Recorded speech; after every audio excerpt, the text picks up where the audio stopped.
नमस्कार विद्यार्थी मित्रांनो, welcome back to the online classes. पहा, लास्ट लेक्चर मध्ये आपला जो फिजिक्सचा मॅथमॅटिकल मेथड नावाचा चॅप्टर चालू आहे, त्यामध्ये आपण स्केलर्स आणि वेक्टर्स बद्दल डिस्कशन करत आहोत. त्यामध्ये आपण लास्ट लेक्चर मध्ये triangle law of vector addition study केला होता. Triangle law of vector addition याचा स्टडी आपण ऑलरेडी लास्ट लेक्चर मध्ये केलेला आहे. इन शॉर्ट मी सांगतोय परत एकदा, काय सांगतो triangle law of vector addition? If two vectors are represented by two sides of a triangle taken in order. If two vectors are represented by two sides of a triangle taken in order, then the third side or the remaining side of the triangle represents their resultant drawn in such a way that, कसा draw केला तो? Started from the starting point of first vector and ends at the final point of the second vector. ठीक आहे, त्याला आपण in short सांगणार कसं? If two vectors are represented by two sides of a triangle taken in order, then the third side represents their resultant also in the given order. ठीक आहे, so this is the triangle law of vector addition. याच्याबद्दलचा study आपण already काय केलेला आहे, last lecture मध्ये detail मध्ये केला आहे. त्यामुळे परत त्यालाच आता डिस्क्राइब करत बसण्याऐवजी आपण डायरेक्टली आपल्या नेक्स्ट पॉइंटला स्टार्ट करणार आहोत. ठीक आहे, सो ट्रायंगल लॉ जर तुमच्या लक्षात आला असेल तर पुढची लॉज व्यवस्थित लक्षात येईल.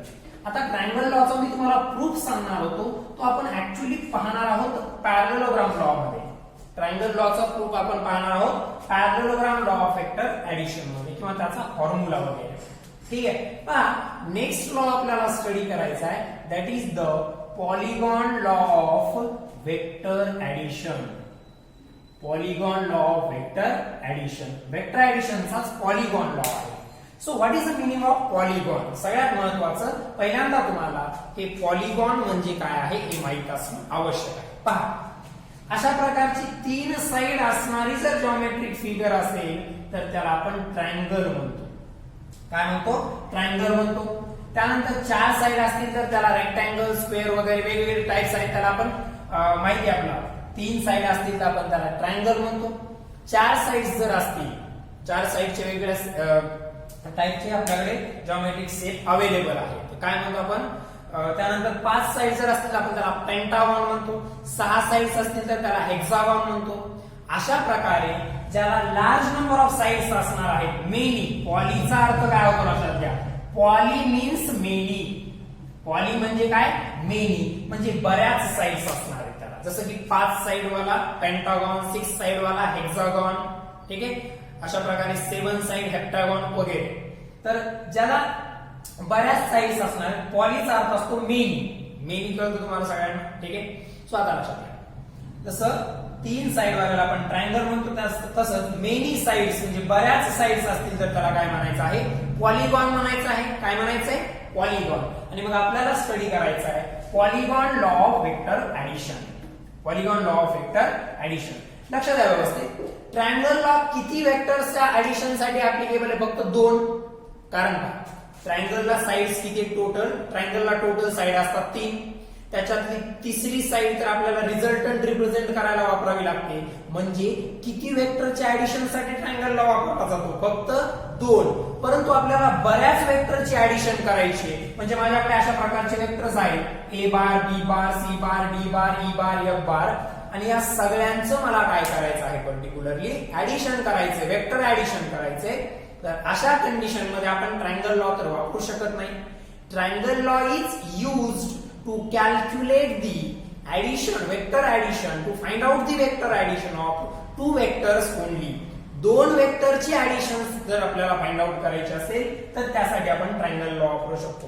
पॉलीचा अर्थ लक्षात घ्यायचा, मेनी. पॉलीचा अर्थ काय आहे? मेनी. मग त्याचं स्टेटमेंट मी पहिल्यांदा लिहितो पहा. इफ नंबर ऑफ वेक्टर्स, ते किती असू शकतात? 5, 6, 10, 15, 35, 40 किती? If number of vectors are represented, if number of vectors are represented in magnitude and direction, in magnitude and direction by the sides of a incomplete polygon. By the sides of the incomplete polygon, then the completing side, याच्यात एक statement आहे, if number of vectors are represented in magnitude and direction by the sides of an incomplete polygon taken in order, then remaining side or the completing side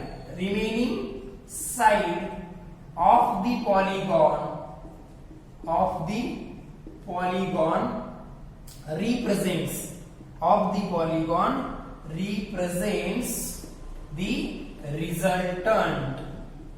represents the resultant. ठीक है, taken in reverse order. Okay, if number of vectors are represented in magnitude and direction by the sides of incomplete polygon taken in order, then the remaining side of the polygon represents their resultant. याला व्यवस्थित note down करून घ्या, मग मी सांगतो तुम्हाला नेमकं explanation काय आहे याचं. ठीक आहे, व्यवस्थित व्हिडिओ पॉज करून याला नोट करायचे. सो आपण स्टडी करत आहोत, जर आपल्याकडे लार्ज नंबर ऑफ वेक्टर्स असतील, कारण आपल्याकडे जो लॉ आहे triangle law of vector addition, तो दोन वेक्टरच्या ऍडिशन साठी सफिशियंट आहे. आपल्याकडे त्याच्यापेक्षा जास्त वेक्टर्स जर असतील तर आपल्याला हा पॉलिगॉन लॉ यूज करावा लागतो. मग समजा माझ्याकडे अशा प्रकारचे वेक्टर्स आहेत, ए बार, बी बार, सी बार, डी बार, ई बार, असे 5 वेक्टर्स आहेत समजा. सो पहा, फर्स्ट वेक्टर मी ड्रॉ करणार ए बार, सेकंड वेक्टर बी बार, समजा थर्ड वेक्टर सी बार. हे मी असे काय ड्रॉ करतोय, कारण मला ए आणि बी मधला अँगल दिलाय त्यावरून मी इथं ड्रॉ केलं. समजा मला बी आणि सी मधला अँगल दिला त्यावरून इथं ड्रॉ केलं. ते तुम्हाला गिव्हन असेल. त्यानंतर इकडे आलेला आहे अशा प्रकारे डी बार आणि त्यानंतर अशा प्रकारचा आहे समजा ई बार. एवढे वेक्टर्स आहेत माझ्याकडे आणि मला यांची काय करायची आहे, वेक्टर ऍडिशन फाइंड आउट करायची. 1 2 3 4 5 वेक्टर्स आहेत. हे वेक्टर मी कसे घेतलेत पहा, इन ऑर्डर. म्हणजे ए जिथं एंड झाला तिथं बी स्टार्ट झाला, बी जिथं एंड झाला तिथं सी स्टार्ट झाला, सी जिथं एंड झाला तिथं डी स्टार्ट झाला, ई, अशा प्रकारे. म्हणजे पहा, number of vectors are represented by the sides of incomplete polygon. कारण हा इनकम्प्लीट पॉलिगॉन आहे सध्या. कंप्लीट आहे का, कारण पॉलिगॉन म्हणजे क्लोज लूप पाहिजे असं आहे का, इथं नाहीये. सध्या इथं काही नाहीये, म्हणजे हा इनकम्प्लीट पॉलिगॉन आहे. म्हणजे माझ्याकडे जे वेक्टर्स आणि मला त्यांच्यामधले अँगल्स दिलेले असतील काहीतरी, तर ते वेक्टर मी रिप्रेझेंट केलेत इन ऑर्डर. इन ऑर्डरचा अर्थ मी तुम्हाला ऑलरेडी सांगितलाय, तर हे इन ऑर्डर मध्ये एक्सप्रेस केले आहेत इथं.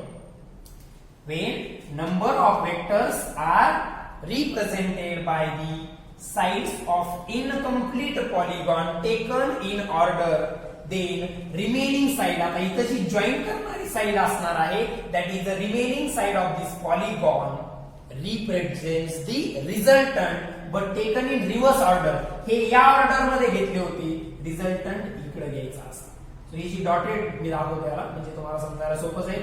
सो ही जी डॉटेड लाईन असणार आहे, समजा हा आहे R bar. So this is the resultant of all this. म्हणजे मी लिहिणार कसं, R bar equals to A bar plus B bar plus C bar plus D bar plus E bar. ठीक आहे, आता मग मी तुम्हाला ट्रायंगल लॉ मध्ये सांगितलं होतं फाइंड कसं करणार. काहीतरी स्केल घ्यायची, त्याच्यानुसार हे रिप्रेझेंट करायचे आणि हे फायनली मेजर करायचं. ठीक आहे, ट्रायंगल लॉ सारखंच रूल इथं अप्लाय करायचा आहे फाइंड आउट करण्यासाठी. मात्र ते फक्त 2 वेक्टर साठी लिमिटेड होतं, हे अनलिमिटेड वेक्टर्स साठी आहे. तुमच्याकडे किती वेक्टर असू द्या, तुम्ही पॉलिगॉन लॉ यूज करू शकता. मग याला परत सांगतो का, वेन नंबर ऑफ वेक्टर्स, इथं 5 दिले, माझ्याकडे 6 असू शकत होते, 7 10 15 किती. If number of vectors are represented by the sides of a incomplete polygon, या साइड्स आहेत इनकम्प्लीट पॉलिगॉनच्या, then the completing side taken in reverse order, completing side taken in reverse order represents the resultant of all the given vectors. This is the polygon law of vector addition. म्हणजे पहा, a bar, b bar, c bar, d bar, e बार असे 5 vector माझ्याकडे होते. त्यांच्यामधले angles सुद्धा समजा मला माहित आहे आणि त्या सगळ्यांचा मला रिझल्टंट कॅल्क्युलेट करायचा आहे, मी त्यांना अशा प्रकारे एका इनकम्प्लीट पॉलिगॉनच्या साइड्सच्या फॉर्म मध्ये रिप्रेझेंट केलं in magnitude and direction taken in order, then the remaining side or the completing side, हा इनकम्प्लीट पॉलिगॉन होता, या साइडने त्याला कंप्लीट केलं म्हणून त्याला कंप्लीटिंग साइड म्हणायचं, परंतु ती रिव्हर्स ऑर्डर मध्ये घ्यायची जी या सगळ्यांचा काय असणार आहे, रिझल्टंट असणार आहे. स्लोली सांगू एकदा. ए बार, बी बार, सी बार, डी बार, ई बार हे वेक्टर्स माझ्याकडे आहेत. मला त्यांचा रिझल्टंट फाइंड आउट करायचा आहे. मी त्यांना कशाच्या फॉर्म मध्ये, एका इनकम्प्लीट पॉलिगॉनच्या साइड्सच्या फॉर्म मध्ये रिप्रेझेंट केलं, तेव्हा त्या पॉलिगॉनला कंप्लीट करणारी साइड मात्र जेव्हा रिव्हर्स ऑर्डर मध्ये घेतली तुम्ही, ती कशी ड्रॉ करायची, पहिल्या वेक्टरच्या स्टार्टिंग पॉइंट पासून शेवटच्या वेक्टरच्या एंड पॉइंट कडे, फर्स्ट वेक्टरच्या स्टार्टिंग पॉइंट पासून लास्ट वेक्टरच्या एंड पॉइंट पर्यंत ड्रॉ केलेली ही कंप्लीटिंग साइड या सगळ्यांचा रिझल्टंट रिप्रेझेंट करते. आय होप एवढं एक्सप्लेनेशन याच्यासाठी पुरेसं आहे. ठीक आहे. So this is the polygon law of vector addition. पहा, ट्रायंगल लॉ व्यवस्थित समजला असेल तर पॉलिगॉन लॉ काहीच अडचण नाही. तिथंही आपण वेक्टर्स ऑर्डर मध्येच घेत होतो, इथंही ऑर्डर मध्येच घेतोय. तिथं मात्र एकच गोष्ट लिमिटेशन आहे ट्रायंगल्स लॉ मध्ये, की तुम्ही दोनच वेक्टरच्या ऍडिशन साठी ट्रायंगल लॉ यूज करू शकता. मात्र पॉलिगॉन लॉ मध्ये तशा प्रकारचं लिमिटेशन नाहीये, तुम्ही कितीही वेक्टर्स साठी polygon law of vector addition use करू शकता. आता पहा, हा काही जणांना वाटेल सर बुकच्या पेज वरती आम्ही पेज बाय पेज पलटवत चाललो, काही गोष्टी तुम्ही तिथं नसलेल्या घेतल्यात, काही तिथं असलेल्या सोडल्यात. असं होणार नाही, सगळा पार्ट कम्प्लीट होईल, फक्त तो त्याच ऑर्डरनं होईल बुक मध्ये दिलेल्या, याची काही नेसेसिटी नाहीये. ठीक आहे. सो आता आपण एका खूप इम्पॉर्टंट पॉइंटचा स्टडी करणार आहोत, त्याच्यामुळे व्यवस्थित 100% कॉन्सन्ट्रेशन इथून पुढचा व्हिडिओ पाहायचा आहे. काय आहे लक्षात घ्या. सो दॅट इज द, कारण याच्यामध्येच आपला ट्रायंगल लॉचा सुद्धा प्रूफ आहे. Parallelogram law of vector addition. Parallelogram law of vector addition. So what is the meaning of parallelogram? What is the meaning of parallelogram? पहिला पॉइंट, पॅरलेलोग्रामला 4 साइड असतात आणि 4 side अशा प्रकारे असतात, अपोजिट साइड एकमेकांना पॅरलल असतात. अपोजिट साइड ज्या असतात पॅरलेलोग्रामच्या, त्या अपोजिट साइड एकमेकांना पॅरलल असतात. अपोजिट साइड म्हणजे पहा, समजा हा पॅरलेलोग्राम आहे एबीसीडी, तर एबी ही साइड सीडी ला पॅरलल असेल, AB ही साइड CD ला पॅरलल असेल, तसंच AB ही साइड CD ला इक्वल सुद्धा असेल. हे पॅरलेलोग्रामचं तुम्ही 10th स्टँडर्ड मॅथमॅटिक्स मध्ये, जॉमेट्री मध्ये याचा स्टडी केला असेल. पॅरलेलोग्रामचे रूल्स काय आहेत. अपोजिट साइड, AB ची अपोजिट साइड CD आहे म्हणजे इक्वल असेल आणि ह्या सुद्धा इक्वल असतील. आणि BC पॅरलल असेल AD ला, तसंच BC इक्वल सुद्धा असेल AD च्या. म्हणजे काय, पॅरलेलोग्राम अशा प्रकारची जॉमेट्रिक शेप आहे जिथं 4 साइड्स आहेत, ज्यापैकी अपोजिट साइड एकमेकांना पॅरलल आहेत, तसंच अपोजिट साइड इक्वल आहे. पहा, आपल्याला माहिती आहे आपण क्वाड्रिलॅटरलचे टाइप स्टडी केले असतील तुम्ही, त्यामध्ये पॅरलेलोग्राम एक होता. सो पॅरलेलोग्राम म्हणजे काय, एक क्वाड्रिलॅटरल आहे म्हणजे त्याला सुद्धा 4च साइड आहेत, ज्यामध्ये समोरासमोरील बाजू म्हणजेच अपोजिट साइड, समोरासमोरील बाजू म्हणजेच अपोजिट साइड एकमेकांना पॅरलल तसंच इक्वल असतात. म्हणजेच AB पॅरलल टू CD आणि AB equals to CD, AD parallel to BC, तसंच या इक्वल सुद्धा असतील. हे बेसिक्स पॅरलेलोग्रामचे तुम्हाला अगोदर माहित असणं आवश्यक असतं. ठीक आहे. So this is the parallelogram. आता याच पॅरलेलोग्रामचा यूज आपल्याला आपलं वेक्टर ऍडिशनचा रिझल्टंट फाइंड आउट करण्यासाठी करायचा आहे. याच पॅरलेलोग्रामचा यूज आपल्याला आपलं वेक्टर ऍडिशनचा स्टडी करण्यासाठी करायचा आहे. तो कशा प्रकारे लक्षात घ्या. पहिल्यांदा त्याचं स्टेटमेंट लिहूया. पहा, ठीक आहे. नाहीतर एक काम करू, आपण आता स्टेटमेंट डायग्राम सोबत लिहूया. ठीक आहे. If two vectors are represented, if two vectors are represented by two adjacent, ऍडजेसंटचा मीनिंग माहिती काय? ऍडजेसंट म्हणजे शेजारच्या. By the two adjacent sides of a parallelogram.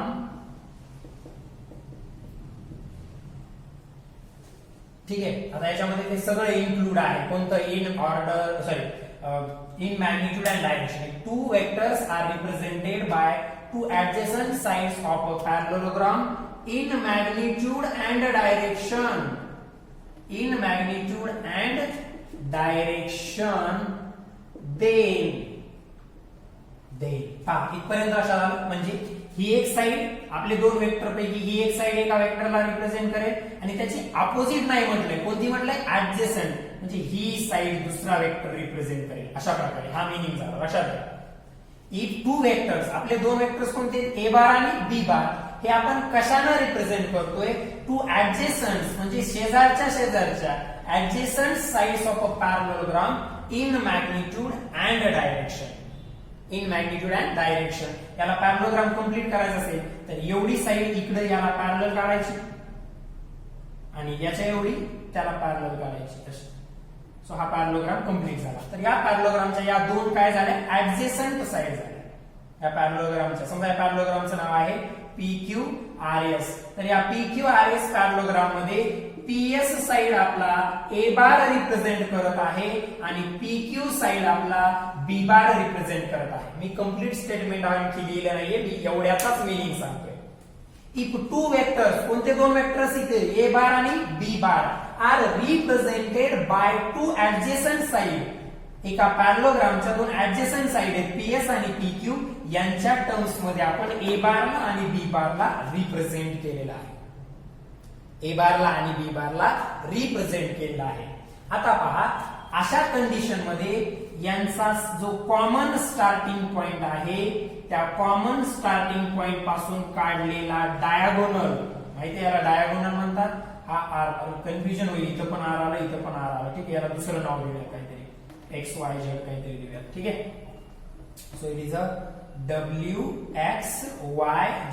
So side WZ represents the A bar and side WX represents the B bar and this is the R bar resultant. ठीक आहे. So आता नाव बदलू शकतात. Diagram आपण वेगवेगळ्या काढताना नावाच काहीच ठेवलं नाहीये, कन्सेप्ट लक्षात घ्या. सो काय सांगायचं, मी स्टेटमेंट कंप्लीट करतोय. पहिल्यांदा If two vectors are represented, मी सांगताना बोर्डकडे लक्ष द्यायचं, माझ्या तोंडावर नाही बघायचं. If two vectors are represented by two adjacent sides of a parallelogram, then the diagonal originating from their common starting point represents the resultant of that two vectors. म्हणजे पहा, A bar WZ आणि WX या पॅरलेलोग्रामच्या adjacent side आहेत. त्यांना आपण ए बार आणि B bar या दोन वेक्टरला त्या साइड्सना आपण रिप्रेझेंट केलं. तर त्यांचा हा W कॉमन पॉइंट आहे. ए बार आणि बी बारचा कॉमन स्टार्टिंग पॉइंट कोणता आहे? W. तर त्या कॉमन स्टार्टिंग पॉइंट पासूनच स्टार्ट झालेला, त्याच कॉमन पॉइंट पासून स्टार्ट झालेला डायगोनल हा या पर्टिक्युलर पॅरलेलोग्रामचा विचार केला तर ही साइड म्हणजे ही लाईन म्हणजे काय असतं पॅरलेलोग्रामचा? डायगोनल. पॅरलेलोग्रामसाठी तो झाला डायगोनल, आपल्या वेक्टर्स साठी तो झाला रिझल्टंट. वेक्टर साठी तो काय झाला? रिझल्टंट. म्हणजे अशा प्रकारे दोन पॅरलल साइड जेव्हा दोन वेक्टरला रिप्रेझेंट करत असतील तेव्हा त्यांच्या कॉमन स्टार्टिंग पॉइंट पासून काढलेला डायगोनल हा त्या दोघांचा रिझल्टंट असतो. ठीक आहे. आता स्टेटमेंटला कंप्लीट करू. हे व्यवस्थित लक्षात आलं असेल तुमच्या. ठीक आहे. एकदा स्टेटमेंट लिहिणं झाल्यावर परत आपल्याला त्याला एक्सप्लेन करायचंच आहे. नावं बदलू शकतात वेक्टर्सची. If two vectors are represented by two adjacent sides of a parallelogram in magnitude and direction. Slow सांगतो थोडा. If two vectors are represented by two adjacent sides of a parallelogram in magnitude and direction, then the diagonal drawn from their common starting point, diagonal drawn from their common starting point represents the resultant of that two vectors. आता statement complete झालेलं आहे पुढे in magnitude and direction. ठीक आहे. So this is a complete statement. जेव्हा आता याचा मराठीत अर्थ सांगतो, जेव्हा दोन वेक्टर तुम्ही पॅरलेलोग्रामच्या दोन ऍडजेसंट साइडच्या माध्यमातून रिप्रेझेंट करत आहात तेव्हा त्या दोन ऍडजेसंट साइडच्या कॉमन पॉइंट पासून ड्रॉ केलेला जो काही पर्टिक्युलर डायगोनल असणार आहे तो त्या दोन वेक्टर्सचा रिझल्टंट रिप्रेझेंट करेल. याला आपण parallelogram law of vector addition म्हणतो. काय म्हणतो आपण याला? Parallelogram law of vector addition. आणि याचाच फॉर्म्युला आपल्याला आता फाइंड आउट करायचा आहे. तो कशाचा फॉर्म्युला आहे, काय फाइंड आउट करायचं ते पाहूया. लक्षात घ्या. समजा तुम्हाला दोन वेक्टर्स दिलेत ज्यांच्या मॅग्निट्यूड दिलेत आणि डायरेक्शन पण दिलेत. ज्यांचे मॅग्निट्यूड दिलेत आणि डायरेक्शन पण दिलेत. आता आपल्याला माहिती आहे मॅग्निट्यूड दिल्यानंतर डायरेक्शन हे त्यांच्या अँगल्सच्या टर्म्स मध्ये दिलेले असतात. जनरली वेक्टर्स मध्ये अँगल्सच्या टर्म्स मध्ये. म्हणजे कसं बघा, समजा तुम्हाला दोन वेक्टर्स दिले, एक वेक्टर पी बार दिला, दुसरा वेक्टर क्यू बार दिला आणि या पी क्यू मधला अँगल थिटा दिला. म्हणजेच तुम्हाला पी चं मॅग्निट्यूड मिळालं, गिवन आहे. पी चं मॅग्निट्यूड गिवन आहे, क्यू चं मॅग्निट्यूड गिवन आहे आणि दोघांमधला अँगल थिटा म्हणजे तुम्हाला त्यांच्या डायरेक्शन. कारण समजा हा पी बार आणि यांच्यात अँगल 30 डिग्री आहे तेव्हा क्यू बार असा आहे. ओके. परंतु तोच तुम्ही पी बार ड्रॉ केला आणि यांच्यातला अँगल 90 डिग्री जर दिला तर क्यू बार असा येईल. म्हणजे अँगल बदललाय म्हणजे डायरेक्शन बदलते. लक्षात घ्या. पी बार सोबत क्यू बारचा अँगल जेव्हा 30 डिग्री होता तेव्हा क्यू ची डायरेक्शन इकडे होती. पी बार सोबत क्यू चा अँगल जेव्हा 30 डिग्री होता तेव्हा क्यू ची डायरेक्शन इकडे होती. तेच पी बार सोबत क्यू चा अँगल 90 डिग्री झाला तेव्हा क्यू ची डायरेक्शन इकडे झाली. म्हणजे अँगल सोबत काय बदलतंय? डायरेक्शन. म्हणजे एक गोष्ट लक्षात ठेवा, तुम्ही जेव्हा इथं वेक्टर्स मधला अँगल रिप्रेझेंट करत आहात, एक गोष्ट महत्वाची लक्षात ठेवा, जेव्हा तुम्ही वेक्टर्सच्या मधला अँगल सांगत आहात याचा अर्थ तुम्ही त्या वेक्टर्सच्या डायरेक्शन बद्दल बोलत आहात. कशाबद्दल बोलत आहात? डायरेक्शन बद्दल. मग आता आपल्याला प्रूव्ह काय करायचं ते पहा. समजा माझ्याकडे वेक्टर्स आहेत पी बार आणि क्यू बार आणि या दोघांचा रिझल्टंट आहे आर बार. माझ्याकडे दोन वेक्टर्स आहेत पी बार आणि क्यू बार आणि या पी बार क्यू बारचा रिझल्टंट आहे आर बार. मला समजा पी चं मॅग्निट्यूड, पी बारचं मॅग्निट्यूड माहितीये पी, क्यू बारचं मॅग्निट्यूड माहितीये क्यू, या दोघातला अँगल माहितीये थिटा, या दोघांमधला अँगल माहितीये थिटा आणि मला कॅल्क्युलेट करायचंय याचा मॅग्निट्यूड आणि डायरेक्शन. पहा पॅरलेलोग्राम लॉ आपण कशासाठी वापरणार आहोत की तुम्हाला दोन वेक्टर्सचे मॅग्निट्यूड माहित असतील, त्यांच्यातला अँगल माहित असेल तर तुम्हाला त्या दोघांचा रिझल्टंट, मग रिझल्टंटचा मॅग्निट्यूड सुद्धा आणि डायरेक्शन सुद्धा फाइंड आउट करायचे. तर अशा कंडिशन मध्ये तुम्हाला parallelogram law of vector addition use करावा लागतो. अशा कंडिशन मध्ये तुम्हाला parallelogram law of vector addition use करावा लागेल. काय काय सांगितलं मी ते व्यवस्थित लक्षात घ्या. एखादा पॉइंट वाटलं की थोडा पुढे गेला व्हिडिओ आपल्याला समजला नाही, थोडा व्हिडिओ पाठीमागे घ्यायचं मग बघायचं, एवढं टेन्शन घ्यायचं नाही. ठीक आहे. मग मी आता डायग्राम ड्रॉ करतोय. माझ्याकडे दोन वेक्टर्स आहेत. ठीक आहे. हा एक वेक्टर आहे, हा वेक्टर आहे समजा पी बार आणि एक दुसरा वेक्टर आहे क्यू बार. ठीक आहे. आणि या दोन वेक्टरचा कॉमन स्टार्टिंग पॉइंटचं नाव आहे समजा ओ आणि या दोघांमधला अँगल आहे समजा थिटा. या दोघांमधला अँगल आहे थिटा. ठीक आहे. सो थोडी डायग्राम आपण मोठी काढूया जेणेकरून एक्सप्लेनेशनला थोडं इझी जाईल आपला अँगल वगैरे थोडा काढता. सो मी इथे एक वेक्टर ड्रॉ करतोय. इथे एक वेक्टर ड्रॉ केलाय. हा वेक्टर आहे पी बार. इकडे दुसरा वेक्टर ड्रॉ केलाय. ठीक आहे. Let me draw the another vector. This is the Q bar. इथपर्यंतच ड्रॉ करूया. ठीक आहे. दिस इज अ क्यू बार. आता लक्षात घ्या यांचा कॉमन स्टार्टिंग पॉइंट हा ओ.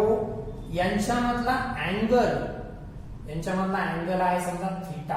काय आहे? थिटा. आता या दोन ऍडजेसंट साइड ओ आणि या पॉइंटचं नाव आहे समजा बी या पॉइंटचं नाव आहे ए. पहिल्यांदा पॅरलोग्राम कंप्लीट करून घ्या. पॅरलोग्राम कंप्लीट कसा करणार? ओए ला पॅरलल कोण काढायचा? इथून एक लाईन ड्रॉ करतोय मी, जी कशाला पॅरलल असेल? ओए ला पॅरलल असेल. कशाला पॅरलल असेल? ओए ला. आणि दुसरी लाईन इथून ड्रॉ करावी लागेल जी ओबी ला पॅरलल असेल. माझ्याकडे स्केल वगैरे नाही त्यामुळे मला पॅरलोग्राम व्यवस्थित दिसला नाही तरी तुम्हाला तो नोटबुकवर व्यवस्थित ड्रॉ करता येणं आवश्यक आहे. ठीक आहे, व्यवस्थित लक्षात घ्या. So parallel to this draw करायचंय मला. ओके, रफली तरी आलेला आहे की पॅरलल वाटतोय तरी. ओके, सो हा पॉइंट जो आहे याला मी नाव देतो आहे सी समजा. ओके, आता व्यवस्थित लक्षात घ्या. पॅरलोग्राम कंप्लीट झालाय. कोणता पॅरलोग्राम कंप्लीट झालाय? O A B C, sorry O B C A. O B C A या पॅरलोग्राम मध्ये ओ ए आणि ओ बी या ज्या दोन ऍडजेसंट साइड्स आहेत, ओए आणि ओबी या ज्या दोन ऍडजेसंट साइड्स आहेत, या दोन ऍडजेसंट साइड दोन वेक्टरला रिप्रेझेंट करतात. कोणते दोन वेक्टर? पी बार आणि क्यू बार. बरोबर. मग यांचा हा जो स्टार्टिंग पॉइंट आहे, इथून निघालेला डायगोनल काय रिप्रेझेंट करत असतो? तर रिझल्टंट, म्हणजे हा जो डायगोनल येणार आहे. माझी डायग्राम कधीच एका प्रयत्नात येत नाही, तो एक ड्रॉबॅक झाला. डायग्राम काढायला शिकावं लागेल. ओके, सो इथून ड्रॉ केलं इथपर्यंत. ठीक आहे, या पॉइंट पर्यंत. सो दिस इज द, हा अँगल कोणातला लक्षात घ्या? हा अँगल थिटा जो आहे, या दोघातला अँगल आहे पी बार आणि क्यू बार मधला अँगल थिटा. आता हा जो वेक्टर आहे हा रिझल्टंट आर बार. आता व्यवस्थित लक्षात घ्या, मी काय केलं, इथं अँगल दाखवतो. हा जो अँगल आहे पी बार आणि रिझल्टंट मधला, त्याचं नाव आहे समजा अल्फा. त्याचं नाव आहे अल्फा. आणि हा जो अँगल आहे पी बार, सॉरी क्यू बार आणि रिझल्टंट मधला, त्याचं नाव आहे बीटा. पहा, इथे अँगल 3 आहे.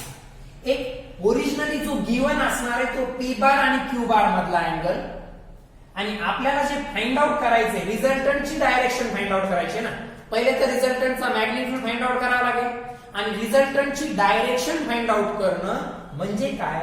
तर रिझल्टंटचा एकतर पी बार सोबत, व्यवस्थित एक वाक्य आहे, रिझल्टंटची डायरेक्शन फाइंड आउट करणं म्हणजे रिझल्टंटचा एकतर पी बार सोबतचा अँगल फाइंड आउट करणं, किंवा रिझल्टंटचा क्यू बार सोबतचा. म्हणजे तुम्ही अल्फा किंवा बीटा कॅल्क्युलेट करताय, म्हणजे रिझल्टंटची डायरेक्शन फाइंड आउट करताय. ठीक आहे, ओके, हे झालं. थिटा कोणातला अँगल आहे? पी आणि क्यू मधला, तो त्यांच्या डायरेक्शन रिप्रेझेंट करणार आहे. आता थोडं कन्स्ट्रक्शन इथं करायचं. तुम्ही जॉमेट्री मध्ये 10th स्टँडर्डला थेरम प्रूव्ह करताना, थेरमला प्रूव्ह करताना काहीतरी कन्स्ट्रक्शन करत होता, तसंच कन्स्ट्रक्शन आपल्याला करायचं. सो इथं लक्षात घ्या, मी जर याला पी बार म्हणू शकतो तर मी याला सुद्धा पी बार म्हणू शकतो. मी याला क्यू बार म्हणू शकतो तर याला क्यू बार म्हणू शकतो. का? कारण ओए ही साइड पी बार रिप्रेझेंट करते. ओए ही साइड पी बार रिप्रेझेंट करते. पॅरलोग्रामचा जर विचार केला तो ओए च्या इक्वल कोण आहे? बीसी. अपोजिट साइड कशा असतात पॅरलोग्राम मध्ये? इक्वल. म्हणून ओए आणि बीसी इक्वल असणार आहे, म्हणून दोघही पी बार असतील. ओबी आणि एसी इक्वल असणार आहे, म्हणून दोघही क्यू बार असतील. मी असं लिहितो इथं, OA equals to BC. OA equals to BC, opposite side equal असतात. हे आपला पी बारचा मॅग्निट्यूड रिप्रेझेंट करते, ज्याला मी पी न दाखवलं. आणि हे इकडचं ओबी इक्वल्स टू एसी, हे क्यू बारचा मॅग्निट्यूड रिप्रेझेंट करते. पहा, ओए न आपला पी बार रिप्रेझेंट केला होता आणि ओबी न क्यू बार, परंतु पॅरलोग्राम कंप्लीट केल्यानंतर आपल्याला माहिती आहे पॅरलोग्रामच्या अपोजिट साइड इक्वल असतात, म्हणून हे पी असेल तर हे पण पी असेल, हे क्यू असेल तर हे पण क्यू असेल.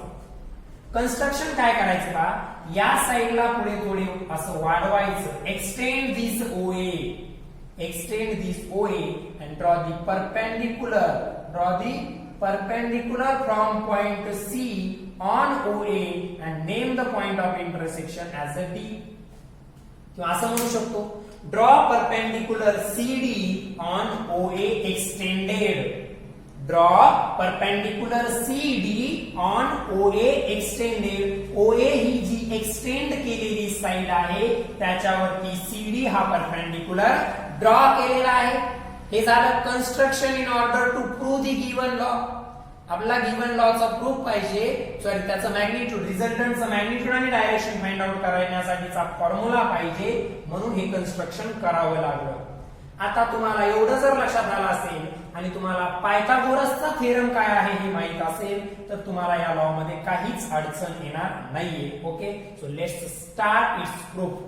मी याचा प्रूफ स्टार्ट करतो. लक्षात घ्या, in right angle triangle OCD दिसतोय आता डायग्राम मध्ये सगळ्याला. In right angle triangle OCD, पहा ओसीडी चा जर विचार केला, राईट अँगल ट्रायंगल ओसीडी चा जर विचार केला तर ओसी हा हायपोटेनस झाला आणि सीडी हाईट आणि OD base. By using Pythagoras theorem OC square equals to CD square plus OD square. हे कोणाला मान्य त्याला नक्कीच समजेल. OC square equals to CD square plus OD square. But OD हा काय आहे? OA plus AD. टोटल जी साइड OD आहे तिला दोन पार्ट मध्ये आपण डिवाइड करूयात, OA plus AD. मग इथे मी लिहितो but OD equals to OA plus AD.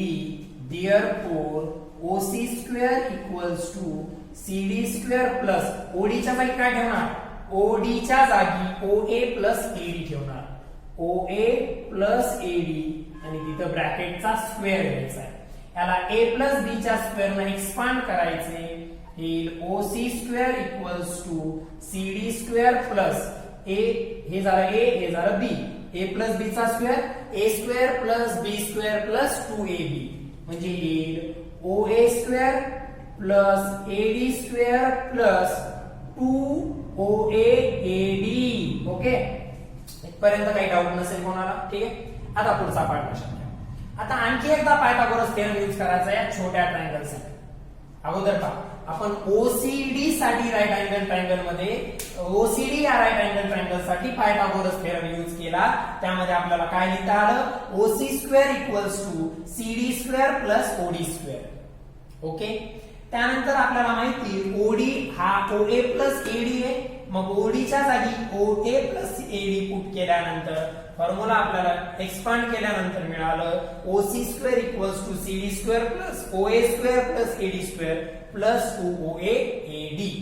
आता पुढे पहा, इन ट्रायंगल हा छोटा ACD ट्रायंगलचा जर विचार केला इथल्या तर मी काय लिहू शकतो? AC square equals to AD square plus CD square. ठीक आहे, हे पहा या छोट्या ट्रायंगल मध्ये AC square equals to AD square plus CD square. म्हणजे इथं जे इक्वेशन आलेलं आहे, वरती जे इक्वेशन आलेलं आहे माझ्याकडे हे इक्वेशन, त्याच्यामध्ये मी हा जो AD चा स्क्वेअर आणि CD चा स्क्वेअर आहे या दोघांच्या ऍडिशनच्या जागी पहा. मोठ्या ट्रायंगल मध्ये पायथागोरस अप्लाय करून हे मिळालं, छोट्या ट्रायंगल मध्ये ACD मध्ये पायथागोरस थेरम यूज करून हे मिळालं ADC. जर राईट अँगल ट्रायंगल सांगतो आपण तेव्हा या 90 डिग्री अँगलला जनरली मध्ये घेतो ADC आणि अगोदर कोणता घेतला होता? ODC. असो, सो पहा मग आता इथलं जे CD square plus AD square आहे या दोघांचं मिळून आपण काय ठेवू शकतो? AC square. काय ठेवू शकतो? AC square. म्हणजे हा फॉर्म्युला कसा बनेल? OC square equals to CD plus AD च्या जागी काय ठेवायचे? AC स्क्वेअर प्लस हे OA square as it is plus 2OAAD. इथपर्यंतचा पार्ट लक्षात आला का? पहा, इथपर्यंतचा पार्ट व्यवस्थित समजून घ्या. पुढचा पार्ट इझी आहे. काय झालं? आपल्याकडे पहिल्यापासून सांगतो दोन वेक्टर्स होते P बार Q बार. आपण ते एका पॅरलोग्रामच्या दोन ऍडजसंट साइड OA आणि OB च्या टर्म्स मध्ये इथं रिप्रेझेंट केले. मग त्यांच्या कॉमन पॉइंट पासून according to the parallelogram law of addition त्यांच्या कॉमन पॉइंट पासून निघालेला डायगोनल हा त्यांचा रिझल्टंट रिप्रेझेंट करेल. त्यांच्या कॉमन पॉइंट पासून निघालेला डायगोनल हा त्यांचा रिझल्टंट रिप्रेझेंट करेल. बरोबर. मग आपण पॅरलोग्राम कन्स्ट्रक्ट केला. इथे एक परपेंडिक्युलर ड्रॉ करून ही साइड एक्सटेंड करून परपेंडिक्युलर ड्रॉ केला. हे कन्स्ट्रक्शन झालं. इथे एक ट्रायंगल घेतला ODC. हा अँगल 90 डिग्री आहे. आपण कन्स्ट्रक्शन मध्ये दाखवलं. ते पायथागोरस थेरम यूज केला तर मिळालं OC square equals to CD square plus OD square. मात्र ओडी हा ओए प्लस एडी होता, ओडी हा ओए प्लस एडी होता, ते तिथं पुट केलं, त्याला एक्सपांड करून इथपर्यंत जेव्हा आपण आलो तेव्हा आपण या छोट्या ट्रायंगलला एडीसी ला परत पायथागोरस थेरम यूज केला, तर काय मिळेल, हा हायपोटेनस AC, म्हणून AC square equals to AD square plus CD square, म्हणजे या इक्वेशन मधल्या CD स्क्वेअर प्लस AD स्क्वेअरच्या जागी आपण AC स्क्वेअर पुट केलं, हे इक्वेशन बनलं OC स्क्वेअर इक्वल्स टू या दोघांचा मिळून फक्त AC स्क्वेअर, हा OA square as it is, हे 2OA AD as it is. इथपर्यंत काही डाऊट नसावा. सो आता बोर्ड वरती जागा शिल्लक नाहीये, तुम्हाला जर दिसत असेल तर, आणि डायग्राम आपण रद्द करू शकत नाही, म्हणजे तुम्हाला करायचंय काय ते पहा. तर हे पहिल्यांदा व्यवस्थित नोटबुक मध्ये नोट करायचंय. मी इथून पुढचं जेव्हा कंटिन्यू करेल तेव्हा तुमच्याकडे हे सगळं नोटबुक मध्ये लिहिलेलं असलं पाहिजे, लगेच लिहायचे व्हिडिओ पॉज करून. ओके, सो मी आता याला रद्द करतो, हे व्यवस्थित समजून घ्या, परत व्हिडिओ मागे घेऊन सुद्धा तुम्ही त्याला व्यवस्थित पाहू शकता. ठीक आहे, आता पुढचा पार्ट काय आलाय माझ्याकडे, OC स्क्वेअर इक्वल्स, हे वरती लिहितो मी एकदा म्हणजे कन्फ्युजन होणार नाही. OC square equals to AC square plus OA square plus 2OA AD. Okay, हे लिहून घेतलंय वरती. आता त्यालाच पुढे कंटिन्यू करूया. आता व्यवस्थित लक्षात घ्या. परंतु पहा, OC जे आहे, OC काय रिप्रेझेंट करत आहे, OC रिझल्टंट रिप्रेझेंट करत आहे. OC काय रिप्रेझेंट करत आहे, रिझल्टंट रिप्रेझेंट करतोय, म्हणून मी OC च्या जागी R पुट करणार, म्हणजे R चा स्क्वेअर आला. पहा, OC हा जो डायगोनल आहे तो आपला काय, रिझल्टंट आहे, म्हणून त्याच्या जागी R पुट केलं इक्वल्स टू, आता AC पहा कुठे, AC काय रिप्रेझेंट करतं रे, Q ला रिप्रेझेंट करतं, म्हणून इथं Q चा स्क्वेअर आला, प्लस OA काय रिप्रेझेंट करतं, P, म्हणून इथं P चा स्क्वेअर आला, प्लस हे 2 ऍज इट इज, OA च्या जागी P आणि AD च्या जागी, AD कुठे गेला, AD ला एक मिनिट ऍज इट इज ठेवा. Okay, so 2 as it is, OA च्या जागी काय पुट करणार, P. आता राहिला फक्त AD, ज्याला आपण काहीच पुट करू शकलेलो नाहीये, की आपल्याला माहित नाही ऍक्च्युअली काय आहे. ओके, लक्षात घ्या. OC म्हणजे आपला रिझल्टंट रिप्रेझेंट करणारी साइड, सॉरी डायगोनल. त्यानंतर AC साइड आपला रिप्रेझेंट करते Q वेक्टर. त्यानंतर आपलं OA साइड जी आहे ती रिप्रेझेंट करते P वेक्टरला. मग ते सगळे पुट केले, फक्त आता प्रश्न राहिला या OA चा, सॉरी AD चा, त्याला काय करायचं लक्षात घ्या. सो तुम्हाला ट्रिग्नोमेट्री तुम्ही लास्ट इयर मध्ये स्टडी केली होती 10th स्टँडर्ड मध्ये, आता त्याचाच यूज करायचा आहे याच्यामध्ये. पाहायला लक्षात घ्या. इन ट्रायंगल ADC, हा जो पाहायला लक्षात घ्या, जर तुम्ही या अँगलचा विचार केला, या अँगलचा, तर हा म्हणजे आपला Q आहे, आणि ही कोणाची डायरेक्शन आहे, P ची. इथं हा Q आणि हा P, त्यांच्यातला अँगल थीटा आहे, म्हणून इथं सुद्धा हा P, ही P ची साइड आहे ना, पुढे एक्सटेंड केली आहे फक्त, आणि हा Q आहे, म्हणजे हा अँगल किती आहे, थीटा. तर या थीटा अँगल साठी जर तुम्ही विचार केला तर AD ऍडजेसंट साइड आहे. AD काय, ऍडजेसंट साइड, तुम्ही असं लिहितो cos theta equals to adjacent side कोणती, AD, आणि अपोजिट साइड कोणती, AC. म्हणजे मी काय लिहिणार इथं, AD equals to AC cos of theta. पहा, या ट्रायंगल ADC मध्ये या थीटा साठी AD opposite, sorry adjacent side झाली, AC हा हायपोटेनस झाला, म्हणजे cos थीटा काय असतं, ऍडजेसंट साइड अपॉन हायपोटेनस, म्हणजे AD अपॉन AC, म्हणजे AD काय आलं, AC इकडे मल्टिप्लाय झाला, AC cos थीटा. AD काय आलं, AD is AC cos of theta. मग AD इक्वल्स टू, आता पहा AC म्हणजे आपला काय आहे, Q.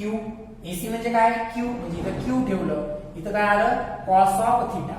म्हणजे AD च्या जागी काय पुट करणार आपण, Q cos थीटा. म्हणजे काय पहा, R square equals to Q square plus P square plus 2P, आणि AD च्या जागी पुट करणार Q cos ऑफ थीटा. हा फॉर्म्युला आपला फायनल फॉर्म्युला नाही आणखी, पण हा फायनलच असल्यासारखा आहे, फक्त स्क्वेअर रूट घेणं बाकी आहे. इथपर्यंत लक्षात आले. इथपर्यंतचा पार्ट ऑलरेडी मी तुम्हाला एक्सप्लेन केला, ते रब केलं, लिहायला सांगितलं होतं, पुढे फक्त या व्हॅल्यूज ठेवल्या. इथे एक ऍडजस्टमेंट काय केली, तर AD आपल्याला सगळ्यात साठी माहित होतं, ओसी ला काय पुट करायचं, एसी ला, ओए ला, कारण ओसी, एसी, ओए या फक्त त्या पॅरलोग्रामच्या साइड्स आहेत. आपल्याला त्या व्हेक्टरच्या टर्म्स मध्ये आणायचे जे आपल्याला गिवन आहे. मग सगळ्यांना आपण आर, पी, क्यू काहीतरी पुट करू शकलो, मात्र एडी ला काहीच पुट करू शकलो नव्हतो आपण. म्हणून या ट्रायंगल एडीसी मध्ये आपण कॉस थिटाचा रूल यूज केला. तेव्हा आपल्याला मिळालं AD equals to Q cos theta. मग त्या एडीच्या जागी क्यू कॉस थिटा ठेवून आपल्याकडे हा फॉर्म्युला आला. परत याला आता इथपर्यंतचा पार्ट व्यवस्थित नोटबुक मध्ये नोट करायचा, व्हिडिओ पॉज करून.